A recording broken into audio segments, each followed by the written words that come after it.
Le parcours scolaire, un domaine dans lequel beaucoup se posent des questions et d'autres se posent pas trop de questions, ils savent où ils veulent aller. Personnellement, j'ai toujours su au fond de moi ce que je voulais faire, mais mon parcours scolaire n'a pas toujours été comme je l'avais prévu. C'est un peu ce que je vais vous raconter dans cette vidéo.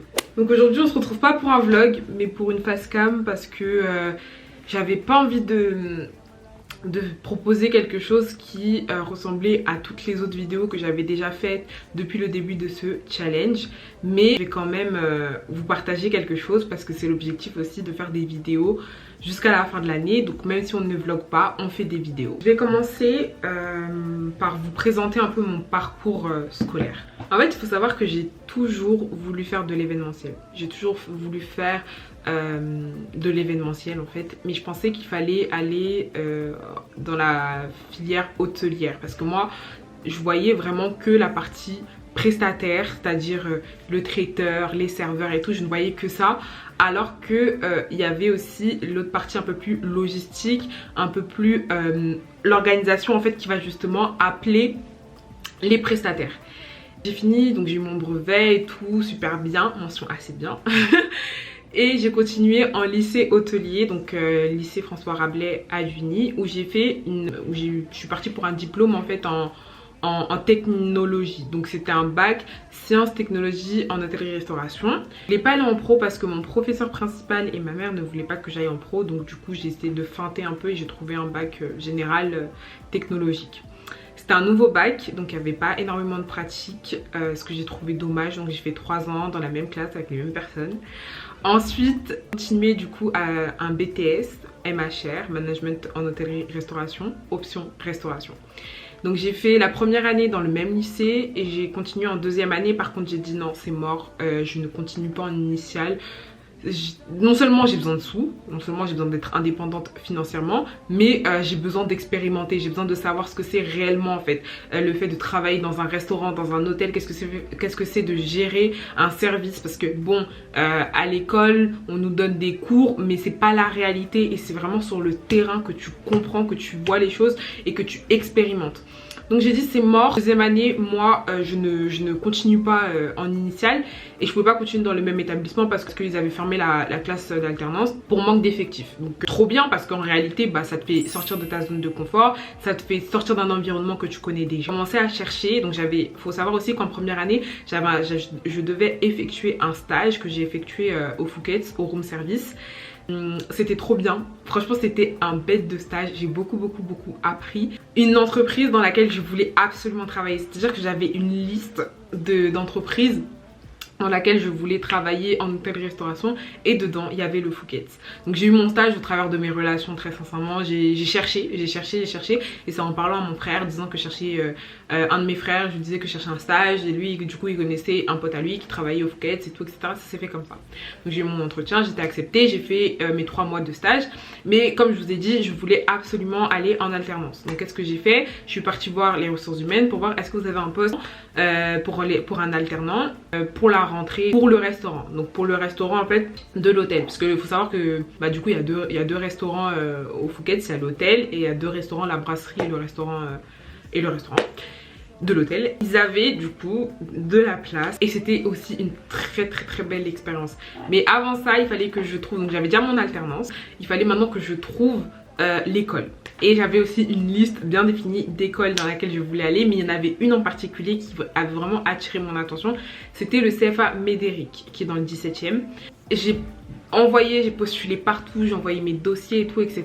À un moment j'ai été rappelée du coup par le CFA qui m'a fait passer un entretien de motivation qui s'est pas très bien passé parce que j'avais 2 handicaps. Le premier handicap c'était mes notes en anglais qui étaient totalement catastrophique, et le deuxième handicap c'était que j'avais énormément d'absence et de retard, mais pour m'excuser, genre pour justifier, j'habitais à Meaux à cette époque et j'avais cours dans le 93 à Duny. C'était pas genre 93 gare de Saint-Denis, hein. C'était pas genre 93 proche, non, c'était 93 fond du 93. Et c'était 2 heures aller, 2 heures retour, quand il n'y avait pas de soucis, quand il n'y avait pas de galère, quand il n'y avait pas de problème, quand je devais pas me retrouver à Chessy pour pouvoir prendre un bus parce que la ligne P était... Bon, bref, vous comprenez le délire. Et moi j'y croyais mais tellement que j'allais partir à l'entretien, ils allaient me dire ok on y va, vous êtes accepté. J'y croyais tellement que quand il m'a dit on va y réfléchir et qu'il a mis sa petite pastille orange, j'étais en mode oh non. De là j'ai appelé ma grand-mère, je l'ai appelée, je lui ai expliqué la situation et tout etc. Et elle m'a dit bon t'as vraiment envie d'aller dans cette école. Elle m'a réconfortée parce que bon j'avais pleuré. Je suis pas une bolosse, hein. Juste que voilà. Donc elle m'a remotivée, elle m'a dit tu veux vraiment aller dans cette école, alors limite harcèle-les, montre-leur que tu es déterminée, que certes l'entretien ne s'est pas peut-être passé comme toi tu voulais, mais montre que tu es déterminée, montre que tu en veux en fait. Et donc toute la semaine qui a suivi, j'ai envoyé des mails, j'ai appelé, j'ai dit oui je voudrais parler à telle personne, j'ai envoyé des mails pour dire que vous inquiétez pas, je suis motivée, s'il faut que je prenne des cours à côté, je vais prendre des cours, il n'y a pas de souci, mais vous inquiétez pas, je suis hyper motivée. De là, j'ai été acceptée. Par force de persévérance et de forcing, j'ai été acceptée. Parce qu'en fait, il faut savoir quelque chose avec moi. Vous apprenez à me connaître petit à petit. Je suis une bonne têtue. Quand je veux quelque chose et que je vois que c'est accessible, c'est pas que genre je veux quelque chose mais bah non en fait tu vois que c'est vraiment pas possible parce que par exemple imagine tu veux un poste dans une entreprise et bah tu vois que non c'est juste pas, en fait tu sais quand c'est pour toi et tu sais quand c'est pas pour toi, fin de l'histoire. Et moi quand je sais que c'est pour moi et que au début ça me dit que non en fait c'est pas possible, la vérité que je vais être têtue et je vais dire non je vais y aller, même si il faut que j'attende je ne sais combien de temps, je vais tout faire, je vais persévérer de ouf pour pouvoir y aller. Ouais, en fait tu veux quelque chose, va le chercher. Pourquoi tu me dis qu'il y a des obstacles? Ouais bah c'est la vie, c'est comme ça. Mais quand je sais que quelque chose est pour moi, demandez à mes potes, demandez à ma famille, demandez. Je suis butée. Genre quand je sais que c'est pour moi, c'est pour moi. Fin. Je m'en fiche. Et si il faut que je rampe, il faut que j'escalade, je vais ramper, je vais escalader, il n'y a pas de souci. Bref. Donc j'étais dans cette école, très belle expérience. On arrive à la fin du coup de mon BTS où j'ai obtenu mon diplôme. On est beaucoup d'heures après parce que j'avais plus de batterie, donc j'en ai profité pour faire autre chose. Enfin, si toutefois la luminosité n'est plus la même, je me justifie. Pourquoi? Je sais pas. Ok. Maintenant, on arrive à la troisième partie de ma scolarité qui est mon bac plus 3. Donc comment est-ce que je suis arrivée en bac plus 3 et comment je suis arrivée à faire ce que je fais aujourd'hui qui est de la communication et du marketing digital. Donc déjà j'ai eu mon BTS, très bien, félicitations, on est tous contents et tout etc. Maintenant moi je voulais, si ça ne tenait qu'à moi, je serais directement rentrée dans la vie active. Moi personnellement je voulais arrêter mes études, continuer directement rentrer dans la vie active parce que pour moi j'ai pris 4 ans quoi, 4 ans avant vraiment d'être dans la vie active et je me suis rendu compte que tout ce que j'avais appris à l'école n'avait... c'était... voilà, c'était pas vraiment... ce que j'avais appris à l'école, c'était pas exactement ce qu'il y avait dans la vraie vie, tu vois. Et je me suis rendu compte que je me sentais beaucoup plus à l'aise en alternance qu'en initiale. Mon entourage m'a fortement encouragée à au moins faire un bac plus 3. Au moins, tu vois. Tu fais ce que tu veux. On sait, t'es une débrouillarde, tu peux y arriver. Mais fais minimum un bac plus 3. De toute façon, c'est un an, j'ai rien à perdre. De toutes les manières, ça sera toujours un plus, ça sera toujours de la connaissance en plus. C'est un peu comme quand au lycée, mes 4 ans en hôtellerie-restauration. Peut-être que à cet instant, on va me dire oui, mais pourquoi t'as fait de l'hôtellerie-restauration et je te retrouve en communication? Mais ça m'a vraiment apporté en fait. Ça m'a vraiment apporté niveau expérience, comme je vous disais avant, niveau expérience, niveau... Ça te permet de savoir aussi ce que tu veux vraiment et ce que tu ne veux pas. Vraiment, regardez, moi c'est ma perception des choses, c'est que je ne regarde jamais ce qu'on peut appeler un échec comme un échec. Je me dis je n'échoue jamais. Ça peut être bateau comme ça mais c'est une réalité. À chaque fois que quelque chose ne va pas se passer comme je l'aurais prévu, je vais toujours me dire ok, quelle est la leçon à en tirer. Je me dis ok, pourquoi est-ce que là ça n'a pas fonctionné comme je voulais? Est-ce que c'est parce que c'est pas le moment? Est-ce que c'est parce que c'est pas fait pour moi? Ou est-ce que c'est parce que j'aurais dû me réadapter et tout, etc. J'ai commencé à rechercher des écoles, j'ai commencé à voir un peu comment ce que je pouvais faire pour faire de l'événementiel. Je me suis dit ok, peut-être que je vais devoir faire une école spécialisée en hôtellerie, enfin hôtellerie-restauration, mais spécialisée événementiel. Donc j'ai commencé à regarder. J'ai vu une école qui était assez bien réputée, enfin qui avait une très bonne communication du moins, avec qui j'ai passé un entretien. Là pareil que précédemment, j'avais ma liste. Mais j'avais une école en particulier parce que j'avais regardé justement une vidéo, j'avais des bons retours, j'avais déjà un peu observé l'école en question. Et il y avait une école du coup qui s'occupait de la partie événementielle, qui était voilà, hôtel, restauration, communication et tout, etc.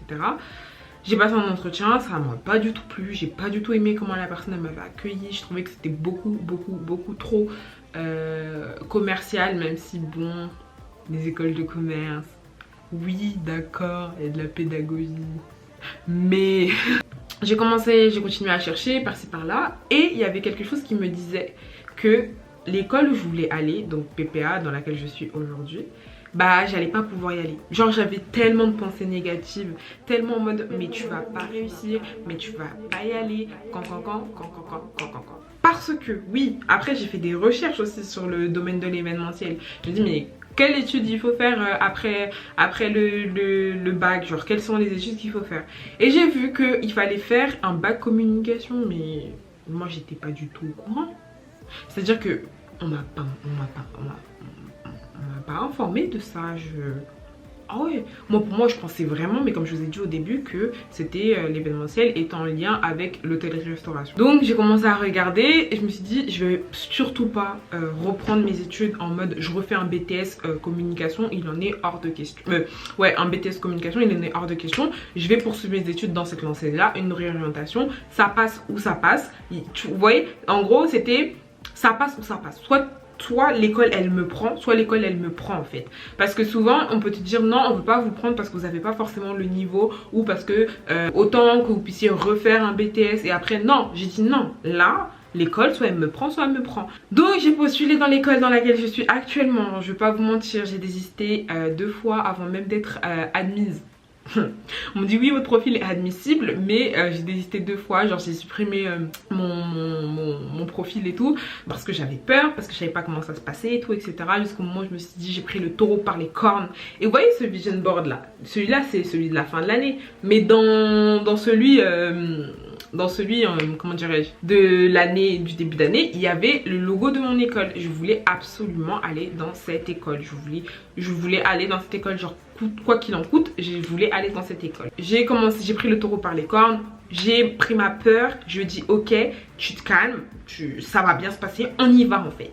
Donc on y allait, on a fait les démarches, on a passé les entretiens, on m'a dit ok, vous êtes admissible, enfin vous êtes admise et tout, j'ai passé des entretiens et tout, et ça s'est très bien passé.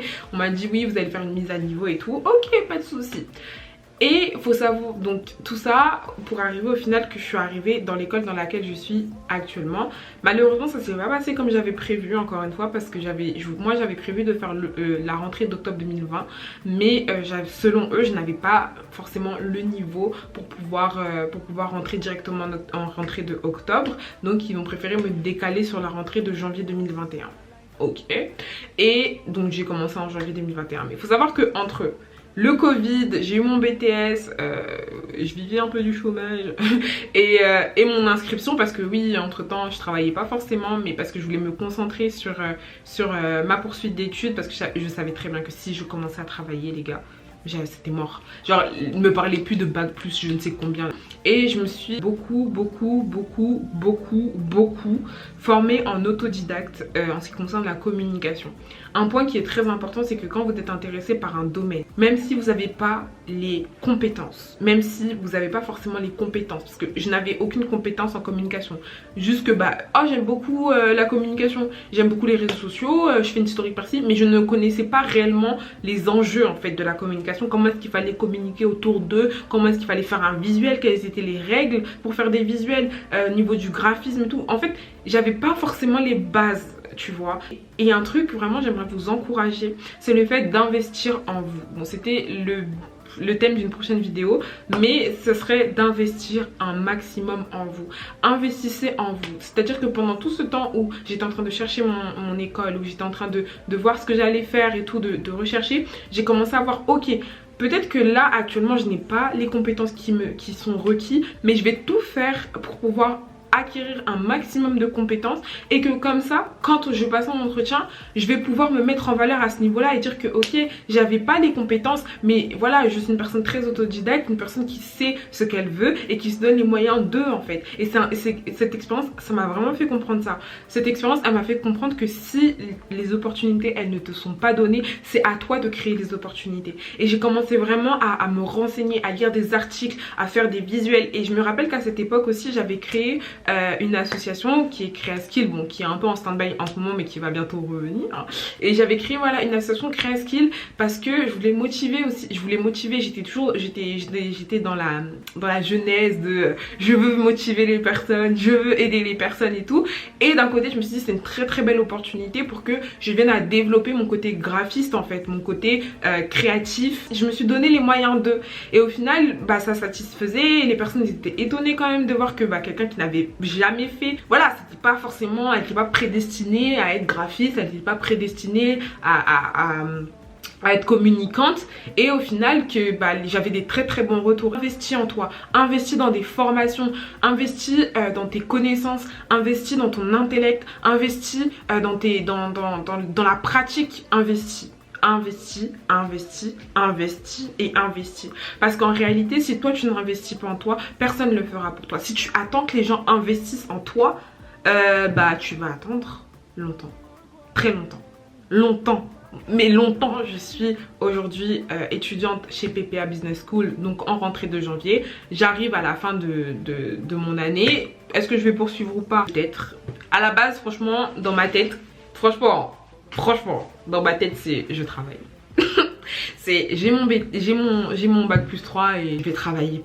Ah oui, je voilà, si d'autres opportunités se présentent pour que je puisse être en alternance, je vais clairement la saisir. Si maintenant, mais s'il n'y en a pas, très clairement, je vais travailler, j'aurai mon CDI à côté et je développerai mon business à côté. Toutefois, je profite vraiment je dirais pas ces derniers mois parce que bon, on est un peu le 14, le jour où je filme la vidéo, donc il se dire qu'il manque un mois et demi avant 2022. Donc voilà, parcours, c'est qu'il n'y a jamais d'échec, il y a toujours un moyen d'apprendre. Toujours un moyen d'apprendre et de te surpasser en fait. Toujours un moyen de dire ok, ça n'a pas fonctionné là-bas, bah comment est-ce que je peux faire pour que ça fonctionne autre part, de pas abandonner, de persévérer, que quand tu veux quelque chose et que tu sais que c'est pour toi, parce que j'insiste vraiment sur ça, parce que souvent tu veux quelque chose mais au fond de toi, tu sais que c'est pas pour toi. Tu vois, tu sais que c'est pas pour toi. Genre, même si oui, non mais je veux cette chose, je veux ce chouchou, j'en sais rien. C'est comme dire bah j'ai pas de cheveux mais je veux ce chouchou, mais pourquoi, ça te sert à quoi? Tu sais que t'en as pas besoin, tu sais que c'est pas ça, c'est pas pour toi, tu vois. Peut-être qu'à ce moment là t'auras besoin d'un chapeau, j'en sais rien, je donne un vieil exemple, mais pour dire que tu sais quand c'est pas pour toi et tu sais quand c'est pour toi, et quand tu sais que c'est pour toi, va jusqu'au bout.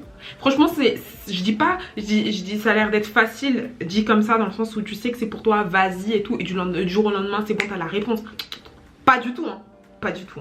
Mais tu sais que c'est pour toi, vas-y, persévère, donne-toi les moyens de. Au travers de cette épreuve, cherche à apprendre en fait. Qu'est-ce que cette épreuve, elle veut t'apprendre? Qu'est-ce que tu dois apprendre sur toi? Est-ce que c'est parce que t'es pas assez résilient? Est-ce que c'est parce que tu persévères pas assez, que tu dois travailler ce côté-là de ta personne, de la persévérance? Est-ce que c'est parce que tu dois apprendre au niveau de ce métier, au niveau de ce projet?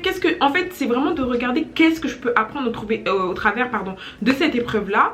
D'être vraiment persévérant, mais juste être persévérant, tu sais où tu vas, donc ok, on y va en fait. Ça va prendre le temps que ça prendra, parce que c'est comme ça, on n'est pas forcément maître du temps, tu vois, mais ça prendra le temps que ça prendra, mais au final je vais faire ce que j'ai dit que j'allais faire. Donne le meilleur de toi-même dans tout ce que tu fais. On est jeune. Attendez, je me rapproche un peu. Voilà. On est jeune. C'est le moment plus que jamais de mettre toute notre force et notre investissement dans nos projets. C'est pas quand on va avoir, quoique je n'ai, donc tu peux toujours investir même à 50 ans, il n'y a pas de souci. Mais maintenant, si tu as l'opportunité d'investir maintenant, investis. Et tu verras que là, à 50 ans, tu te dis, ok, j'ai sacrifié des sorties, j'ai sacrifié des trucs et tout. Ok, pas de souci. Mais je suis contente en fait des sacrifices que j'ai fait. C'était Mylène pour te servir. J'espère que cette vidéo t'aura plu. N'oublie pas de lâcher un like, de mettre un commentaire, de partager, de nous donner des astuces aussi. Donne-nous tes astuces. Nous, on a besoin de savoir aussi comment est-ce qu'on peut glow, comment est-ce qu'on peut investir, hein? Comment on peut aller de l'avant. On avance ensemble ou on avance pas ensemble? Ok, à demain.